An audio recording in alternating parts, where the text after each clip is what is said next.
Hey guys, welcome to Cooking with Kath. Today I'm going to be making a kind of a Mediterranean dish. Gary and I are trying to eat a little bit Mediterranean because it's very healthy for you, and so we've been doing that a little bit since the beginning of the year.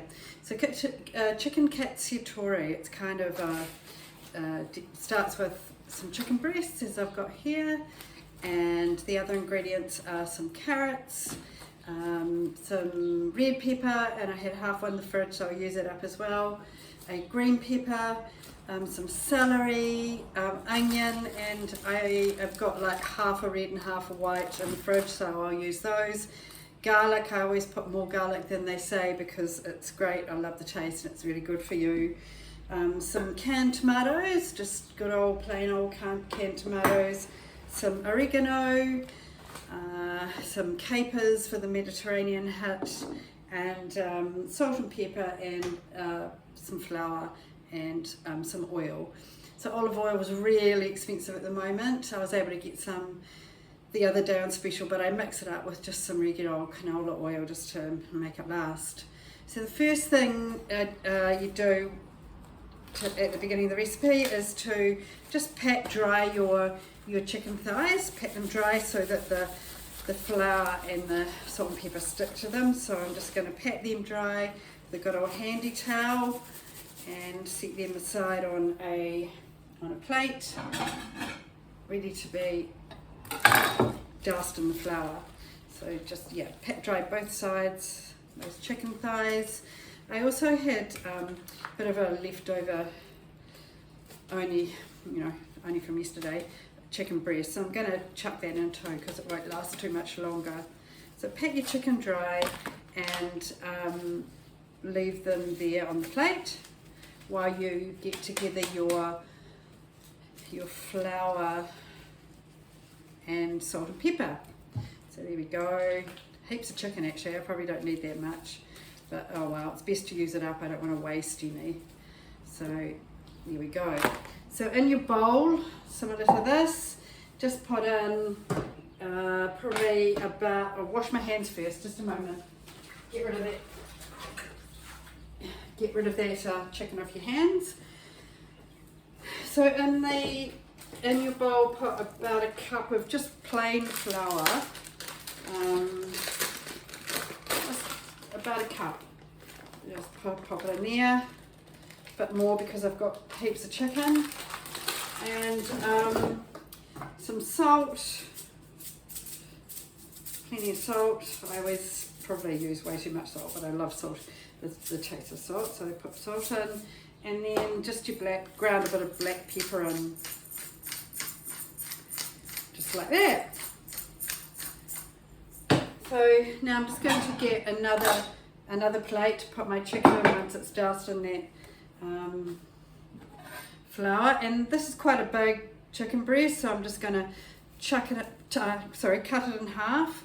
Now just mix up your salt and pepper and flour mixture there, and put your chicken in, cover it with the flour like that, and just set it aside. So do that with each of them. Having it nice and dry really helps that flour to stick. So keep going until you've done that with all of your pieces of chicken. Okay, so while I'm doing that, I'm just going to make sure I've got all my veggies ready to go. Very Mediterranean looking veggies they are too. So the Mediterranean diet, or the Mediterranean way of eating, let's not call it a diet, it's meant to be one of the best ways of eating. So it's like full of lovely spices. We're drinking really nice chai drinks at the moment too, with all your cinnamons and nutmeg and ginger and all that kind of lovely spices, and that's very good for you. But the Mediterranean style of food has olive oil, lots of lovely vegetables. You're allowed some lovely whole wheat pita breads and nice sourdough breads and things like that. So it kind of works, and it's not it's not hugely restrictive. So anyway, I'm cutting my carrots and peeling them. We have a really good compost outside, so we save all our veggies and put them in a little bin by the sink there, and they go out in our compost and turn into really good stuff for the garden, which is fantastic, so we do have a really good garden.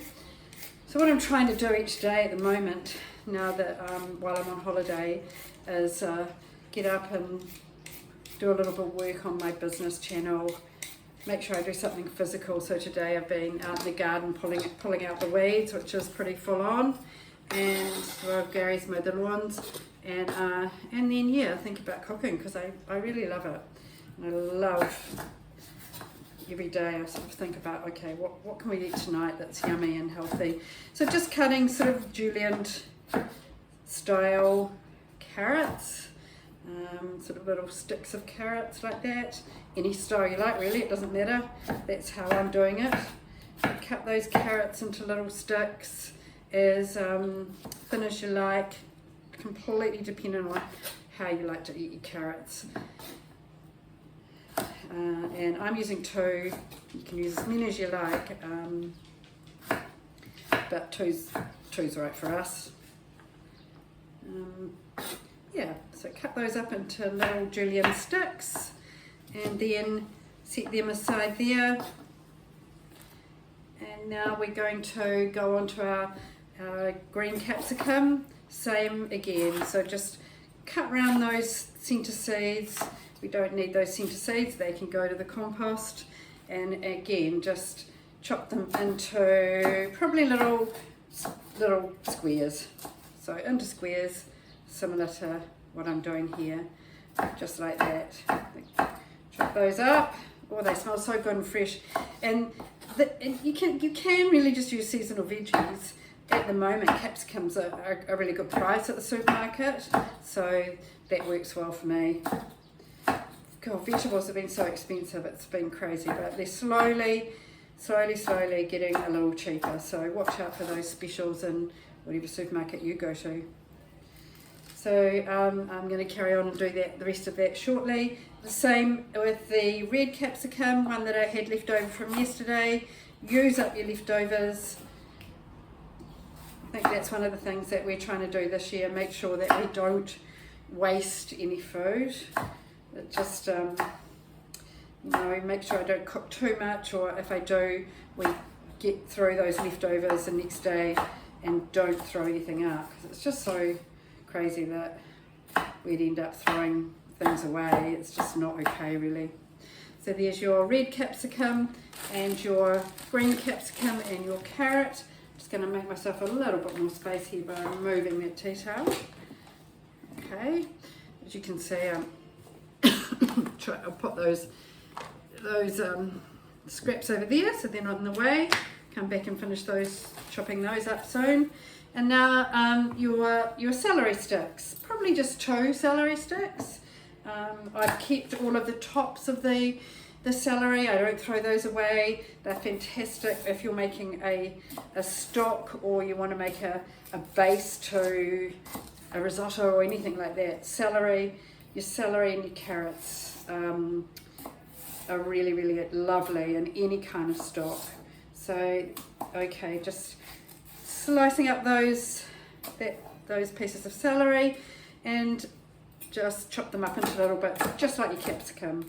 These knives are really fantastic. I bought this knife from the really cool Asian shop up the road. They have a selection of knives, but I really like these ones, and also the ones that are a little bit bigger, because you can just scoop up all the veggies and chuck them in the pan on your knife. Really handy. So here we go. So we've got our carrots, red capsicum, green capsicum and celery ready to go.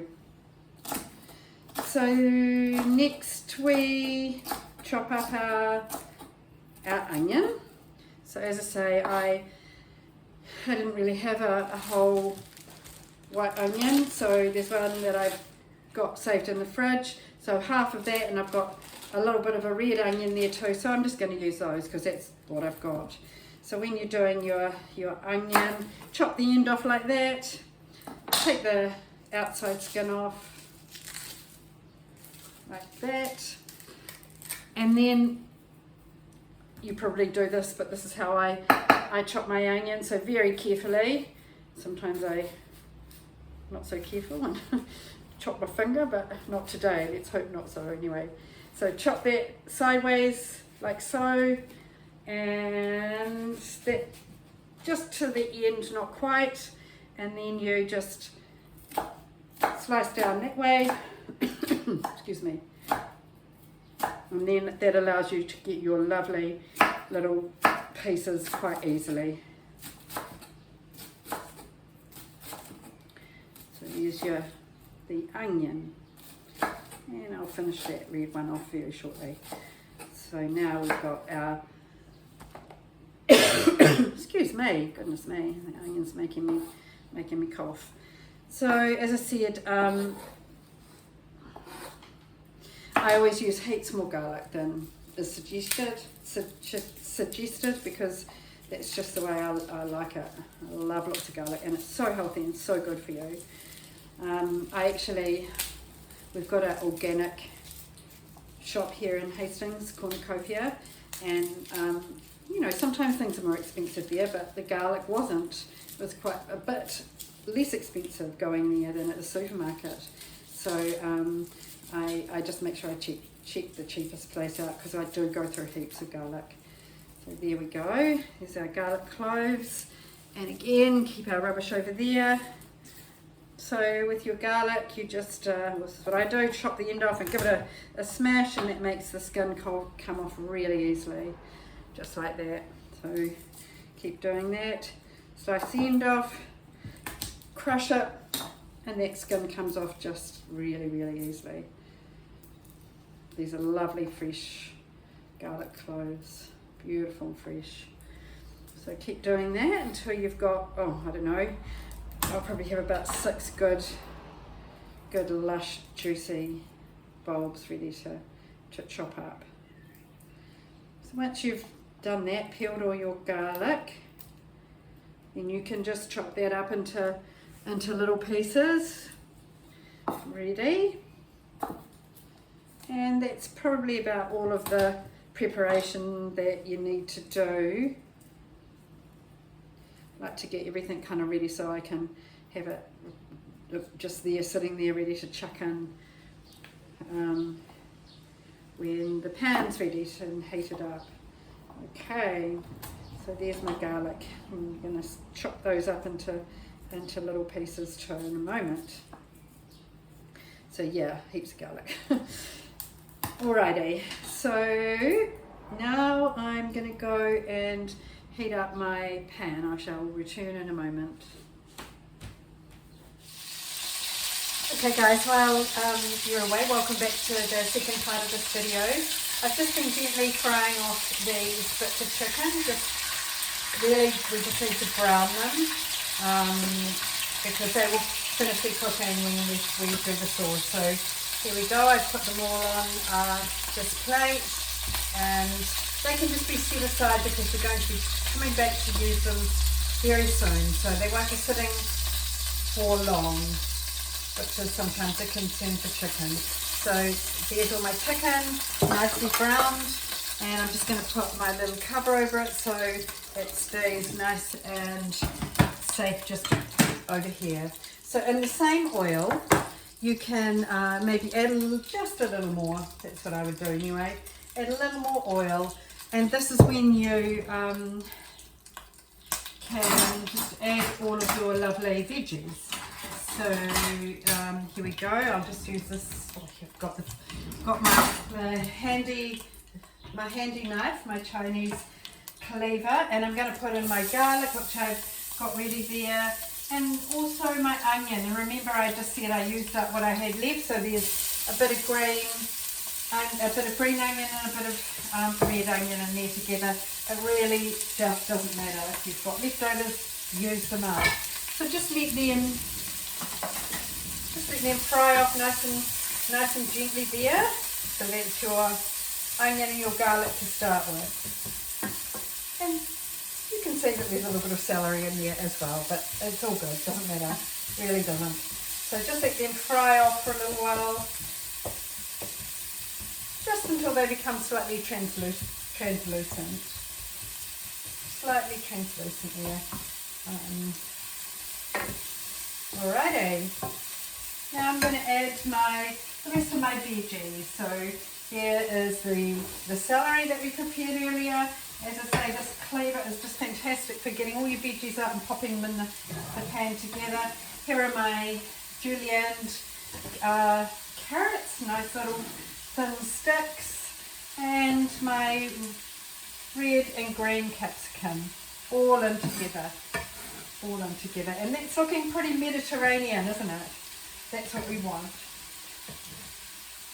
Also in there goes my can of diced tomatoes or crushed tomatoes or whatever you might have in the cupboard, whatever works really, but these are diced tomatoes, so that's all good. Pop them in too and just mix all of that up. Veggies flying everywhere. Oops. There we go. Give that a mix up. Put all those veggies in together. Very nice, lovely and colourful, beautiful and colourful. And then I'm just going to add a little bit of salt. Now you can just put salt in to whatever taste you like. As I said before, I quite like salt. I probably use too much, but who cares? That's me. That's what I like. And some nice ground black pepper. And some oregano, which is always adds such lovely flavour in these kind of dishes. And oh golly, I'm just going to do this, but it's about I guess a teaspoonful of oregano. Here we go. And I'm just going to let that simmer away now for a little while. Simmer away for a little while until all of those veggies are nice and starting to get really nice and soft. And that's looking pretty delicious. I might add my capers now. So that's about maybe 2 teaspoonfuls of capers. Again, a bit random. So 1, 2. And they can just soften up and simmer away in that lovely mixture as well. Now also, we add a little bit of white wine. Now, the alcohol in the white wine will just cook off. If that's a problem for you, please don't use it. You can just use water or a little bit of stock even. So I would just put in, a good old slug of white wine and let that do its thing. And all of the alcohol in that wine will cook off, but it gives it a really luscious, lovely sweetness to that stock. That lovely stock that's just going to simmer away. Alright, I'm just going to leave you again for a little while until that's all ready and cooked down. So I'll see you again soon. Hey guys, welcome back. As you can see, my chicken Cacciatore is simmering away. I have added my chicken and turned the element right down to a simmering kind of number 4 level. In fact, I'm going to make it number 3 because it might be simmering a little bit much. So just leave that there to do its thing and to get all of those lovely flavours. Just maybe seeping into the chicken, and you can reduce it down a little bit. So I reckon leave that for probably half an hour and then come back and have a taste, and we'll do that and add flavours if we need to, more salt and pepper if we need to, and by that stage the chicken will definitely have cooked all the way through, and then we'll go from there. Okay, bye. Hi again. So as you can see, this delicious chicken Cacciatore has been simmering away now for about half an hour and is looking really delicious, and you can see that it's kind of thickened a bit, and that's because of the flour and the coating on the chicken that's allowed the whole thing to thicken a bit. Now I have a couple of Kath's fantastic tips. Now you can find a recipe for chicken Cacciatore and kind of cook it yourself. Of course you can, and that would be lovely. But what I tend to do is try and add a little extra or I taste it and think about what it might need that will just kind of heighten the whole thing. So I've added a little bit of chili. So you can add as much or as little as you like, but even if you add a teeny weeny, just a pinch, a half a teaspoon of chili, that will not make it really hot and spicy, but it will heighten the flavour, and that is really quite delicious. The other Kath's trick that I can tell you is that I add one little cube of dark chocolate. Now I know it sounds a little weird, but it's not. A tiny bit of dark chocolate again just gives depth to the whole dish and makes it kind of truly delicious. You can't taste the chocolate. It's bitter chocolate, so it doesn't make it all sweet and weird. It just gives it a depth of flavour. So this is almost ready, and I'm just going to turn it off now and leave it there for a bit. Gary and I like to eat quite early. It's part of the whole process of letting our digestive system kind of sit and rest before we go to bed. We're not eating too late, so I'll just leave it there and turn it off and let it steep a little bit more with all of those amazing flavours. So I shall be back shortly to dish up and show you the amazing final dish. Okay, welcome back. Our chicken Cacciatore is ready and looking completely yummy and delicious. So I'm going to dish it up and get a whole lot of those delicious, lovely juices and veggies in there. And you know, you don't need a big portion. I think the portion size is very important when you're kind of looking after yourself and eating well and eating healthy. So there we go. I think that's a pretty good portion. So I'm now going to sprinkle a little bit of the parsley from our garden on top. Yum, yum, yum. Looking good. And then, I don't know, I'm not sure what you put on Cacciatore, but cheese makes everything lovely. So I'm going to put a little bit of Parmesan. There we go, just to finish it off.